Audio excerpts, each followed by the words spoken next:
Antifa are masters at doublespeak. It goes from the name and it flows down. They call themselves anti-fascists, if anything but. They're a movement made up of radical extremists, anarchists, and communists, and they're agitating for a political revolution in the United States. They truly believe that they're part of the vanguard to achieve this. And violence is not a bug, it's a feature of the movement. My name is Andy Ngo, and I'm an editor at Quillette magazine. You might recognize me as the person who was beaten and robbed by Antifa in Portland. But what you may possibly not know is how my family's experience informs and intersects with how I cover Antifa. Both my parents are from the former South Vietnam. They actually lived through a Marxist revolution. My father, as a young man, was sent to a re-education camp. My mother, as a teenager with her siblings and entire family, were relocated to a labor camp. Antifa views the United States as an irredeemable country and concept. They abhor the principles that make up the foundations of liberal democracy.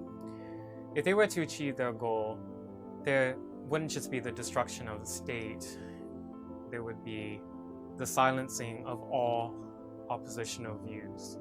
They're authoritarian militants who believe that only a Marxist revolution could bring about equity.